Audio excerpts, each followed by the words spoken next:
La meditación es la herramienta que nos permite reconocer la naturaleza de la mente, sus pensamientos y aflicciones, y alcanzar la paz, la felicidad y la libertad. Somos prisioneros y sufrimos, en última instancia, porque no somos conscientes de lo que realmente está sucediendo cuando la mente piensa o siente. No comprendiendo la vacuidad de la mente y sus producciones, nos encontramos expuestos a problemas emocionales y sometidos a su doloroso condicionamiento.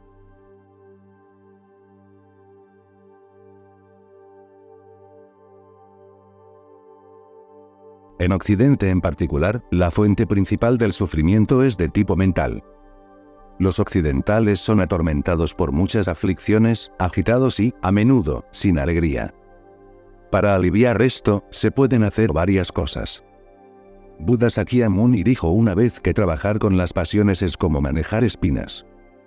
Si todo el mundo estuviera cubierto de irregularidades y quisiésemos caminar, tendríamos dos opciones: alisar las irregularidades de nuestro camino, lo que sería bastante molesto, o usar un par de zapatos de suela gruesa.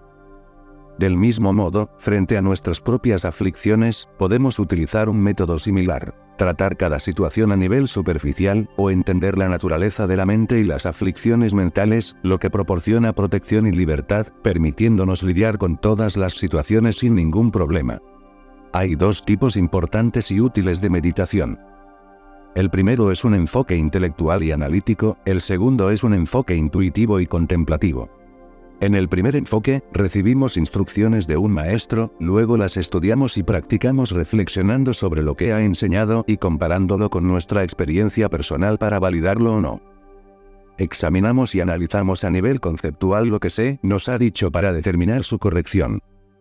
Esto es muy beneficioso, pero no produce una experiencia auténtica de la naturaleza de la mente.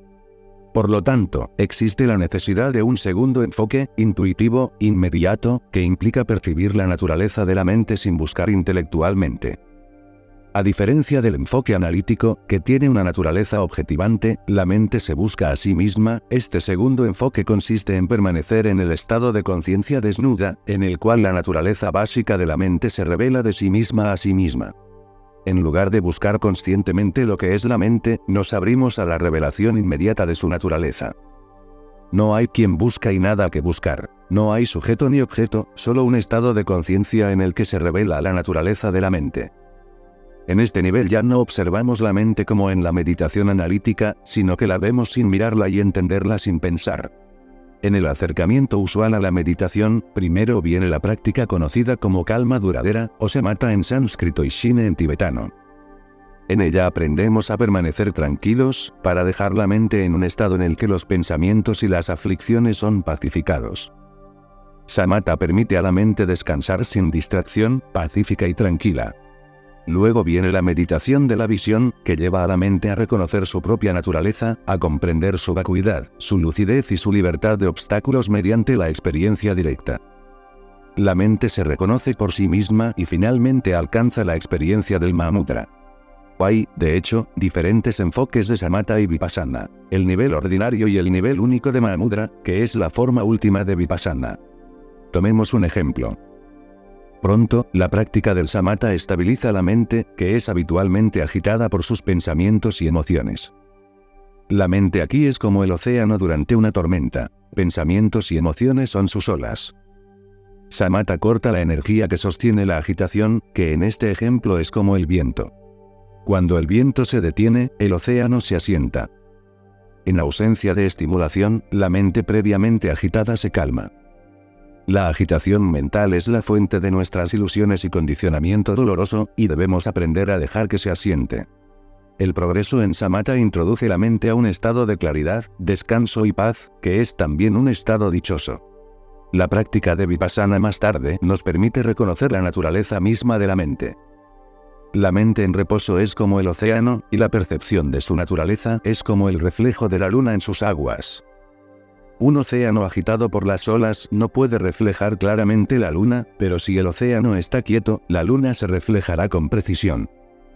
Cuando la mente alcanza un estado de completa quietud, su naturaleza profunda puede ser revelada. La quietud de la mente corresponde a samatha, y la experiencia de la naturaleza de la mente a Vipassana. Otro ejemplo ilustrativo de la complementariedad de samatha y vipassana compara el océano de la mente con las aguas turbulentas, opacas por la agitación de los pensamientos y las emociones, que son como lodos. La práctica samatha detiene la agitación mental y, al igual que las aguas se establecen y se vuelven límpidas, la mente se vuelve clara y transparente. Esta transparencia de la mente nos permite ver sus profundidades, así como es posible ver en las profundidades de un océano con aguas claras. Esta visión profunda es como la práctica vipassana. La práctica de samatha es, por tanto, un preliminar necesario para la práctica del vipassana. La meditación silenciosa sin forma u objeto es el aspecto esencial de samatha. La experiencia de la pura atención sin objeto desarrolla la tranquilidad y la estabilidad de la mente como la primera experiencia de la naturaleza de la mente.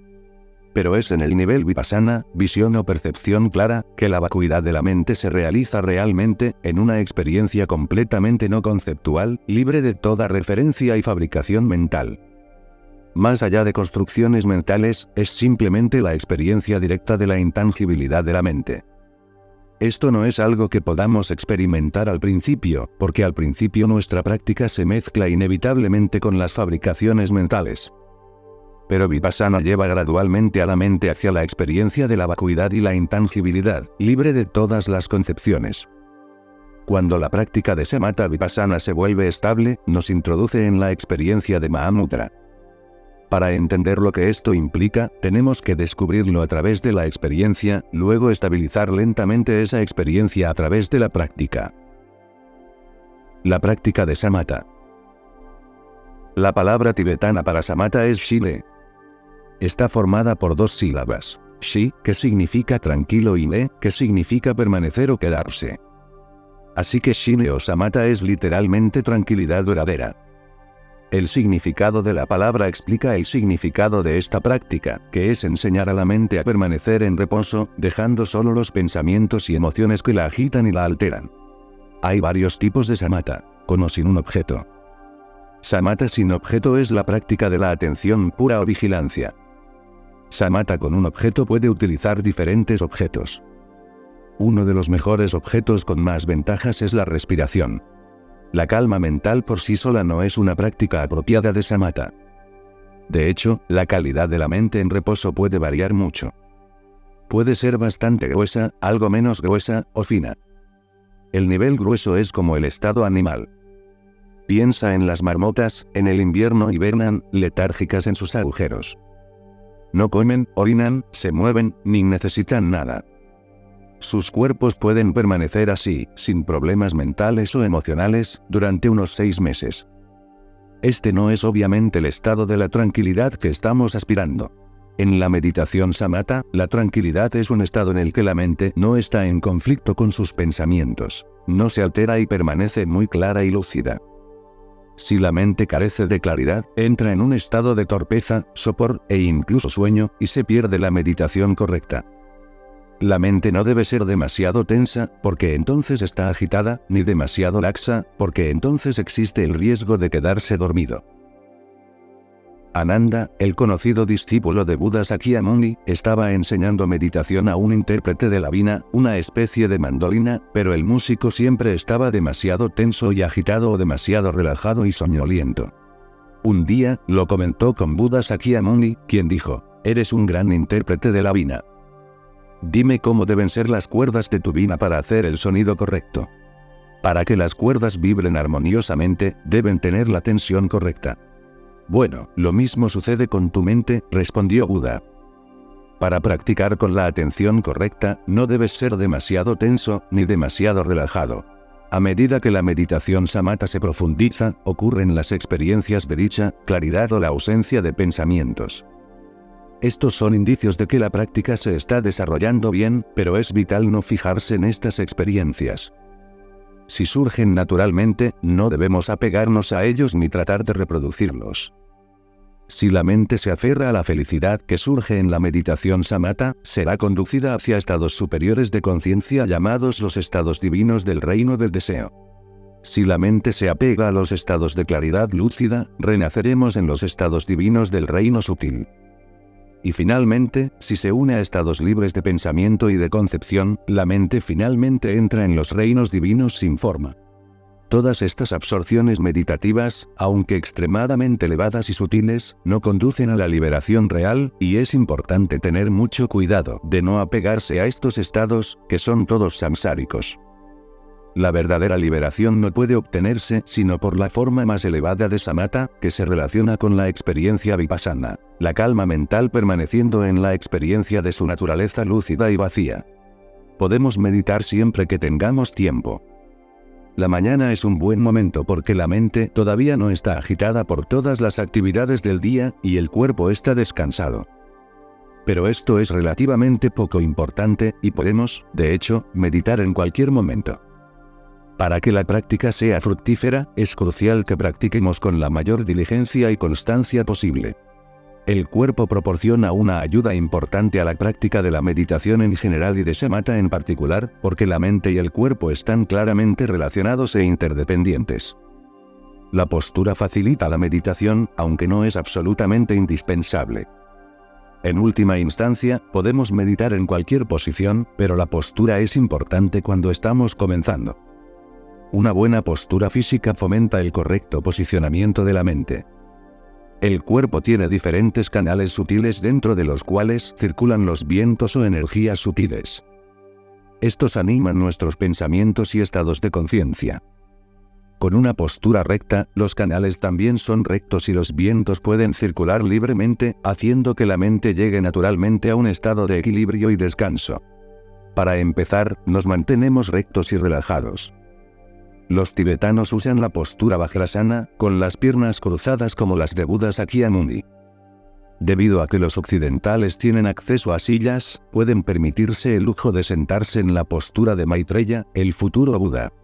Entonces dejamos que nuestras mentes permanezcan en reposo, abiertas y sin tensión, inquietud o distracción, y permanecemos atentos a la mente tal como es. Algunas personas no tendrán ningún problema dejando que la mente permanezca en reposo, pero pueden estar en un estado inerte, pesado y casi durmiendo. Este estado de sopor no es en absoluto el estado correcto de samatha. Es esencial que la mente permanezca lúcida, atenta y vigilante en un estado de reposo que se desarrolla espontáneamente, en otras palabras, sin tensión ni artificio. Esta práctica puede parecer ridículamente fácil, pero como no estamos acostumbrados a ella, y porque nuestra mente siempre tiene la tendencia a seguir sus pensamientos, en realidad es bastante difícil. Por lo tanto, es importante familiarizarse con ella y gradualmente encontrar el adecuado estado de permanencia. Como ya hemos dicho, en la práctica de samatha, podemos usar diferentes objetos para estabilizar la mente. Entre ellos, el más utilizado es la respiración. Ponemos nuestra atención en la respiración y respiramos normalmente a través de las fosas nasales, conscientes de que estamos respirando, completamente atentos y conscientes de lo que está ocurriendo, pero sin decirnos a nosotros: estoy respirando suavemente, estoy respirando con fuerza o mi respiración es corta o larga. Estamos simplemente presentes y atentos a nuestro aliento. Permitimos que nuestra mente se absorba en ella sin distracción. Lo principal es no decirnos que estamos inhalando y exhalando, sino que no hacer nada excepto respirar, sin dejar vagar nuestra atención. Cada vez que nuestra mente vaga y dejamos de prestar atención a la respiración, nos distraemos y debemos volver inmediatamente a la conciencia de la respiración. La capacidad de regresar a la respiración, y así recordar la meditación, se llama recuerdo. La atención y el recuerdo son dos elementos esenciales de la práctica samatha. Cuando practicamos de esta manera, los pensamientos disminuyen gradual y naturalmente, mientras que aparecen diferentes signos indicando progreso en las etapas sucesivas. Aquellos entre ustedes que tienen la oportunidad de meditar pueden discutir esto con un guía competente, o lama. En la práctica, hay 9 niveles de permanencia tranquila, 9 etapas por las que la mente progresivamente se estabilizada. Se ilustran aquí en el dibujo tradicional llamado el camino de samatha. Este ejemplo es una reproducción de un original tibetano que representa 9 escenas, las 9 etapas del camino de samatha. Hay 2 personajes: el hombre, o el sujeto meditativo, el observador, y el elefante, que representa su mente. Para desarrollar samatha, la mente usa 2 herramientas: la atención y el recuerdo.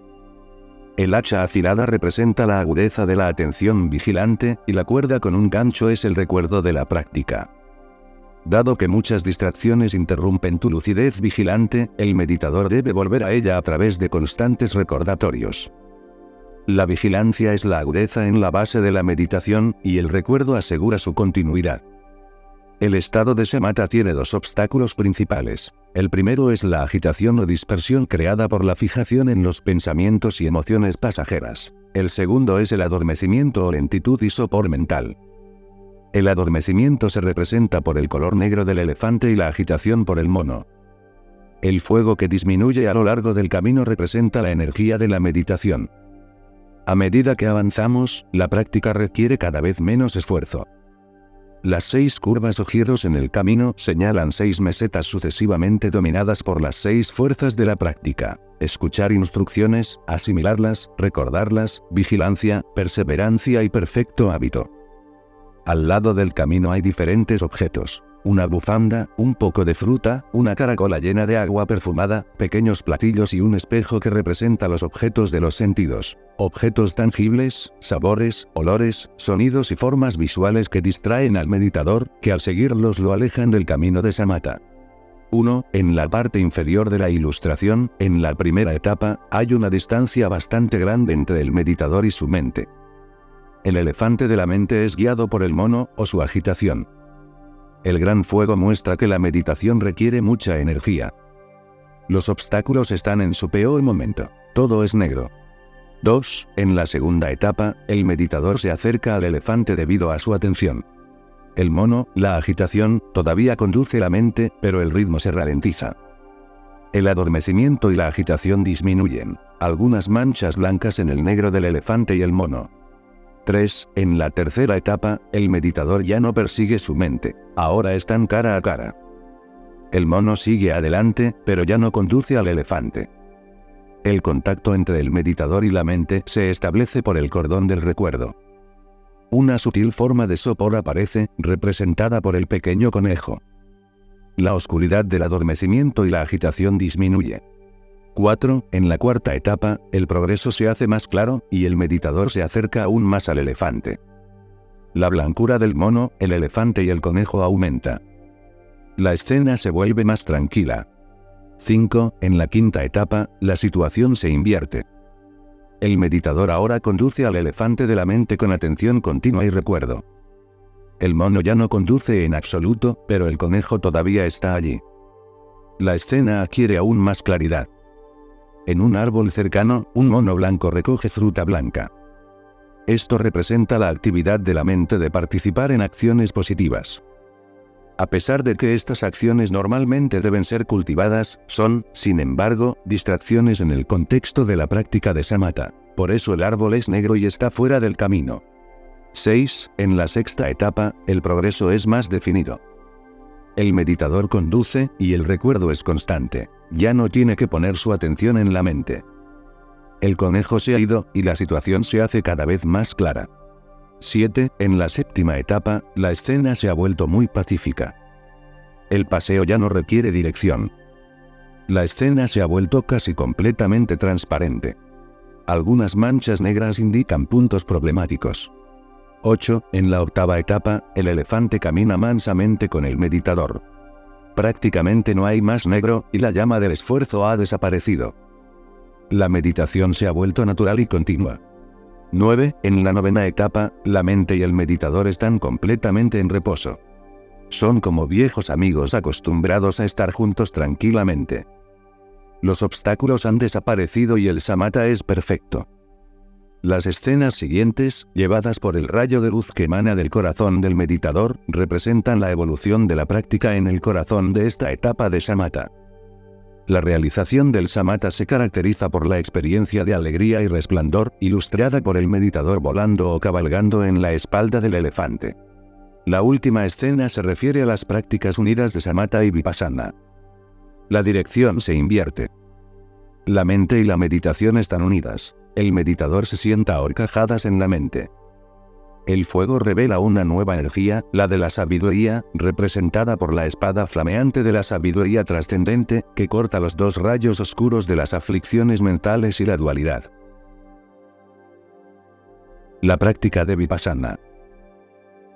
Cuando la mente permanece en su estado natural, su naturaleza profunda puede revelarse gradualmente, y todas sus cualidades son descubiertas. Esta es la práctica vipassana. Vipassana, o visión clara, se llama Lakton en tibetano. Lak significa claro o superior y Ton significa ver. Lakton es ver claramente, tener una visión de la naturaleza de la mente y una visión clara de su estado básico. En la práctica de Vipassana, primero recibimos instrucciones, luego meditamos y llevamos nuestra experiencia a un lama. Él confirma o no la corrección de nuestra experiencia y nos ayuda a reconocer, poco a poco, la naturaleza real de la mente. Hay diferencias en los enfoques de Samatha y Vipassana. La meditación Samatha usa un objeto o referencia, aunque sutil, sobre el cual medita la mente. Se establece una relación dual entre la mente y su objeto. En Vipassana, sin embargo, la mente y el objeto son esencialmente uno, no dos, y permanecen de esta manera. En Samatha, la atención permanece aparte de los pensamientos en cierto sentido, y la práctica es difícil. Somos como un principiante que aprende cómo conducir un coche. Tenemos que prestar mucha atención al girar a la derecha, a la izquierda y así sucesivamente. En Vipassana, muchos pensamientos pasan por la mente, pero no son ni suprimidos ni seguidos. Surgen y desaparecen sin que tengamos que interferir. Si les permitimos que surjan, pasen y desaparezcan de esta manera, no habrá ningún problema. La mente es clara y transparente. Los pensamientos aparecen en su superficie y desaparecen como olas sobre la superficie del agua. Vienen del agua y regresan al agua. Cuando estamos familiarizados con la meditación vipassana, que consiste en dejar ir los pensamientos, dejándolos ser pacificados y liberados por sí mismos, la meditación es fácil, como montar con un chofer que domina el arte de conducir. La práctica de Samatha requiere inicialmente de un retiro, un cierto distanciamiento de distracciones perturbadoras. El progreso en la meditación requiere este desprendimiento, que se puede obtener a través de la meditación sentada. Pero más tarde, con la práctica vipassana, surge la presencia directa y la atención, una experiencia inmediata de las cosas. Habiendo llegado a esta etapa, podemos meditar en todas y cada una de las situaciones. Si hacemos la meditación Samatha vipassana sin haber recibido instrucciones adecuadas, la práctica puede desviarse. La mente debe permanecer clara y lúcida. Si se vuelve pesada y quieta, la meditación puede convertirse en la práctica de la marmota. Algunas personas que son perezosas siguen meditando sin hacer nada en absoluto, y su mente está embotada y cerrada. Esta es una forma de estupidez. Permaneciendo así por un momento, la mente puede parecer sin pensamientos, e incluso feliz de alguna manera. Las personas que practican de esta manera podrían pensar que se han vuelto muy buenas en la meditación e incluso piensan que ya no necesitan cultivar un buen karma y abandonar actividades dañinas. Pero este tipo de meditación no es ni correcta ni útil. En realidad es una forma de pereza que conduce al sopor mental o la estupidez. Esto no es de ninguna manera Samatha vipassana y es bueno solo para renacer en un estado animal particularmente estúpido, como el de la marmota. Por eso, cuando meditamos, debemos mantener la mente transparente, lúcida y clara. Milarepa, mientras enseñaba a una de sus discípulas, cantó: medita sobre la naturaleza no nacida de la mente, como el espacio, sin centro, sin límite, como el sol y la luna, brillantes y claros, como una montaña, inmóvil, inquebrantable, como el océano, profundo, insondable. Esta mujer practicó durante algún tiempo, después de lo cual volvió a ver a Milarepa, cantando: estoy feliz de meditar como el espacio, pero distraída por las nubes y la niebla que aparecen ahí. Estoy feliz de meditar como el sol y la luna, pero distraída por las estrellas y los planetas que surgen con ellos. Estoy feliz de meditar como el océano, pero distraída por las olas y el oleaje que surgen. Estoy feliz de meditar como una montaña, pero distraída por las plantas y las flores que crecen. Estoy feliz de meditar en la naturaleza no nacida de la mente, pero distraída por pensamientos e imágenes que surgen en ella. Maestro, por favor, enséñame sobre esto. Milarepa dijo que había tenido una buena experiencia en la meditación y respondió con otra canción: en la meditación como el espacio, las nubes y la neblina son sus placeres. Permanece en su inmensidad sin centro ni límite.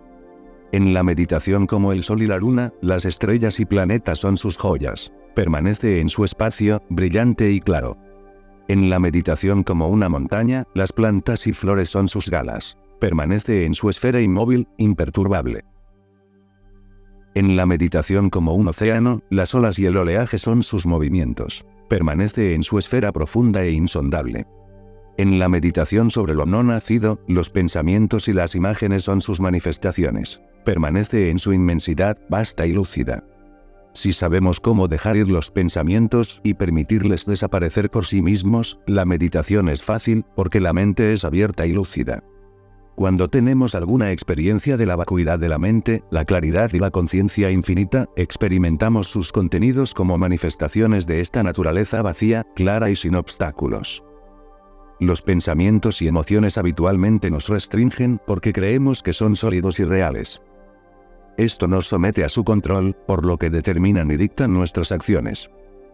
Pero si no nos aferramos a nuestros pensamientos y emociones, no les atribuiremos ninguna realidad, y ellos seguirán siendo manifestaciones vacías de una mente vacía.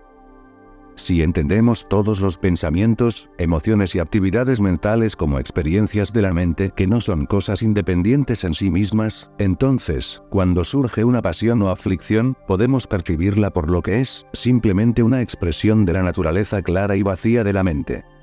Reconocerlos y comprenderlos como tales, produce la libertad. Las etapas de realización. La persona que se vuelve hacia la iluminación y practica diligentemente las diferentes disciplinas, atraviesa las etapas de un bodhisattva que conduce a la iluminación. Gampopa, la joya del ornamento de la liberación. Las etapas en el camino espiritual se describen en lo que se conoce como los 5 caminos de la realización. La práctica del Dharma comienza con el refugio en las 3 joyas y la práctica de acuerdo con una comprensión de la causalidad kármica, evitar acciones dañinas y realizar las positivas. Basados en esto, gradualmente cultivamos la compasión, la meditación, la devoción, la yoga de la deidad y demás. Dirigiendo nuestras energías hacia la práctica de las 6 perfecciones, gradualmente profundizamos esas prácticas a un grado menor, mediano o mayor y reunimos una acumulación de mérito que nos establece en uno u otro de estos 3 niveles en el camino de la acumulación. Más tarde, a medida que aumentan las cualidades positivas, se desarrolla la perfecta sabiduría. En este punto entramos en el camino de la preparación, cuyo nombre refleja que es una etapa intermedia que depende de una experiencia directa de la naturaleza esencial de la mente.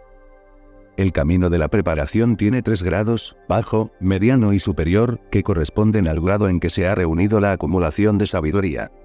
Cuando realmente percibimos directamente la vacuidad, la naturaleza de la mente, estamos en el umbral del camino de la visión.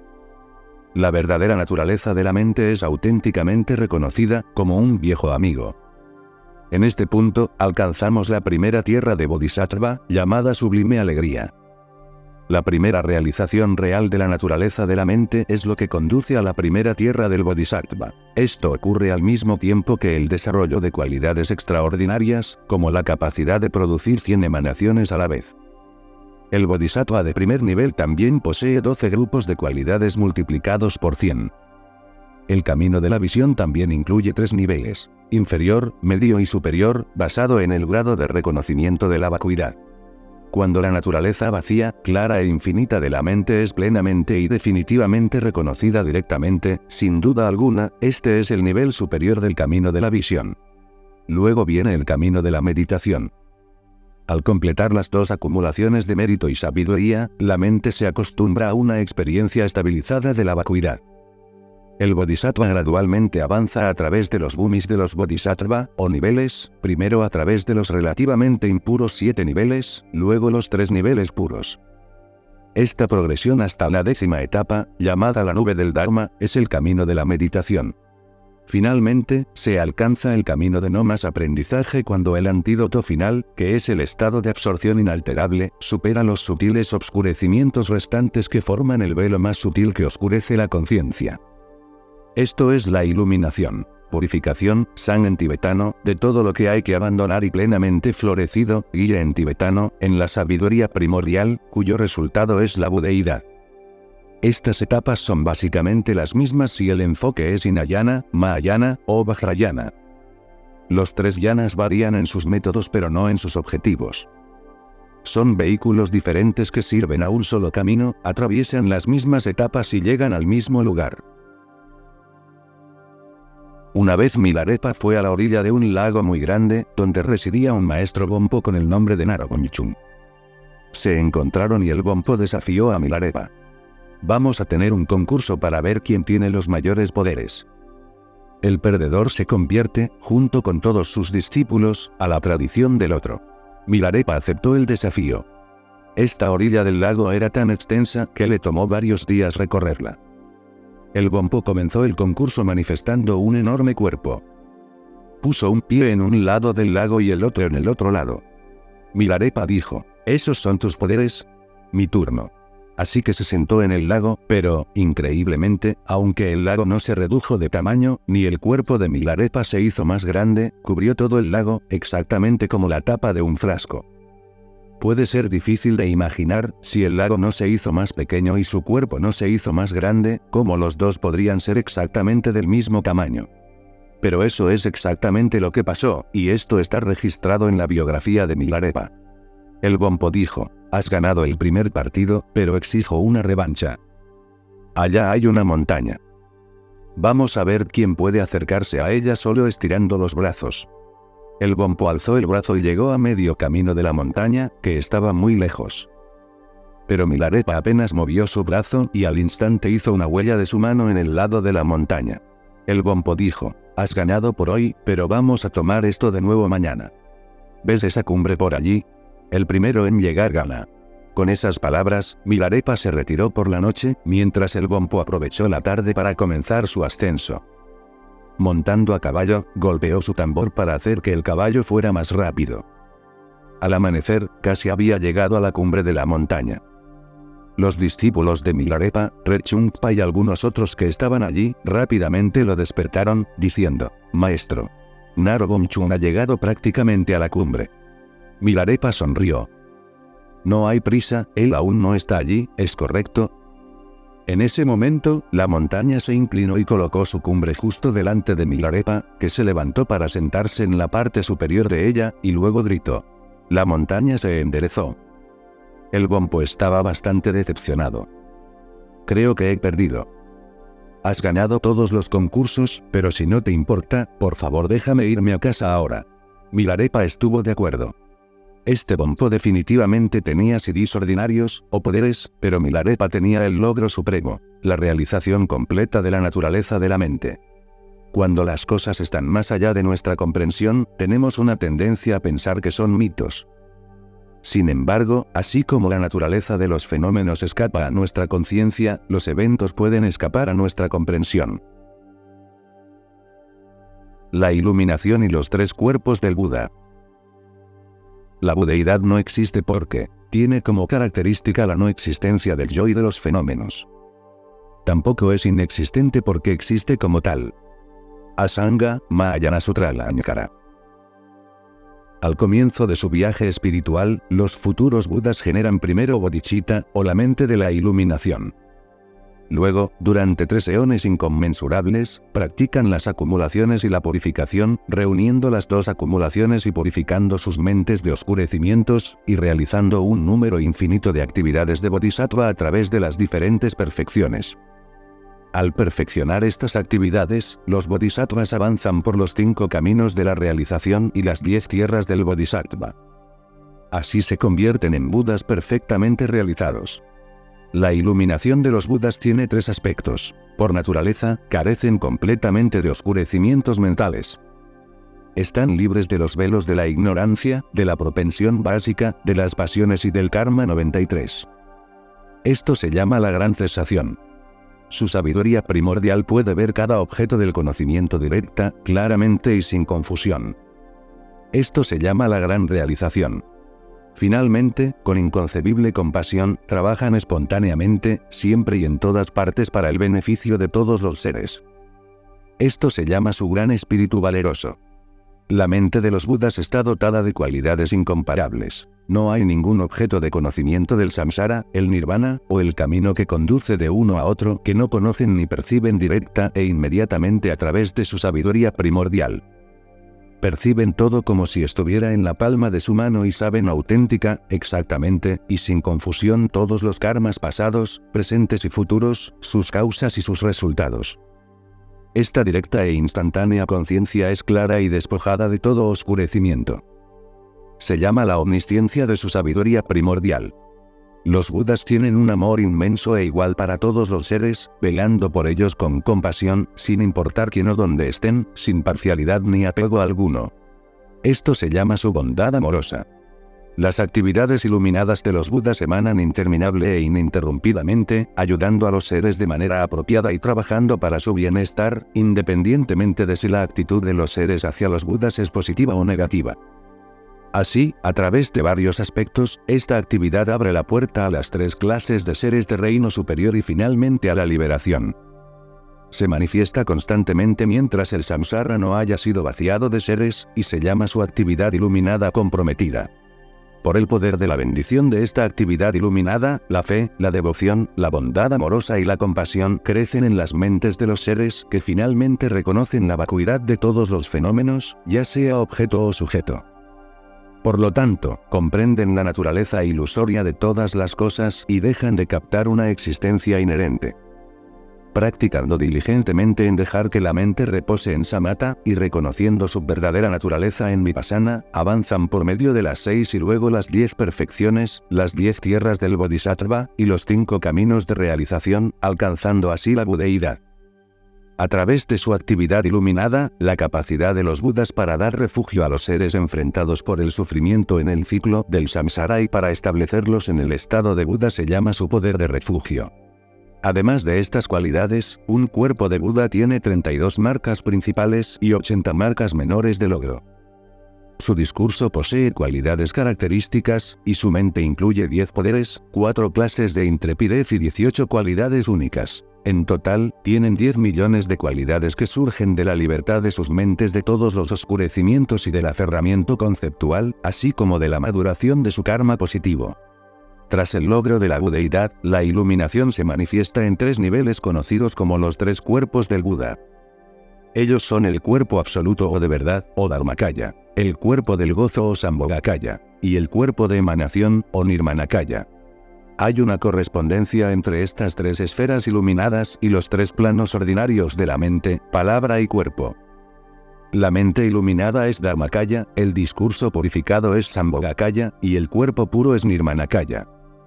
Desde otro punto de vista, los 3 aspectos de la naturaleza pura de la mente, que comentamos antes como vacuidad, claridad y sin obstrucción, también corresponden a estos 3 cuerpos de Buda. El aspecto vacío es el Dharmakaya, el aspecto claro el Sambhogakaya y el aspecto sin obstrucción Nirmanakaya. Hay también una correspondencia entre las 5 aflicciones mentales raíz, ira, orgullo, deseo, celos e ignorancia, y, el nivel de un Buda, las 5 sabidurías primordiales, las 5 expresiones de sabiduría iluminada, que son las 5 aflicciones ordinarias transmutadas respectivamente en la sabiduría como un espejo, la sabiduría de la ecuanimidad, la sabiduría discriminativa, la sabiduría de todo el logro y la sabiduría de la vacuidad.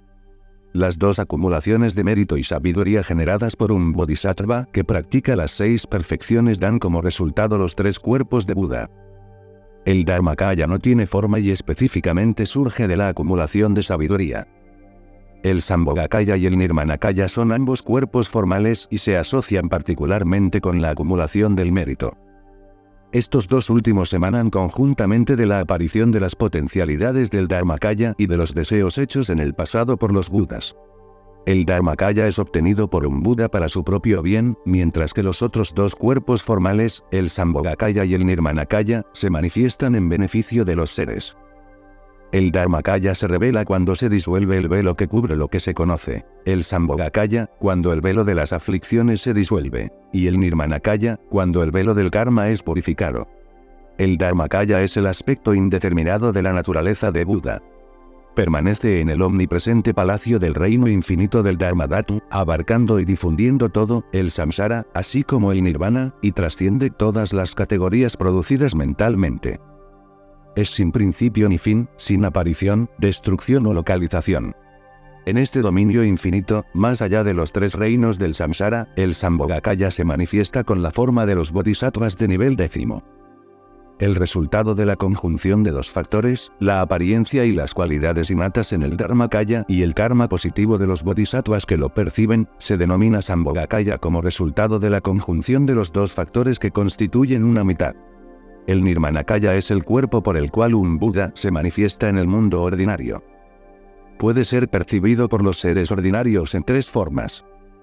Las primeras son emanaciones que educan a los seres a través de la actividad tradicional en este mundo, o aquellos que se manifiestan como artesanos.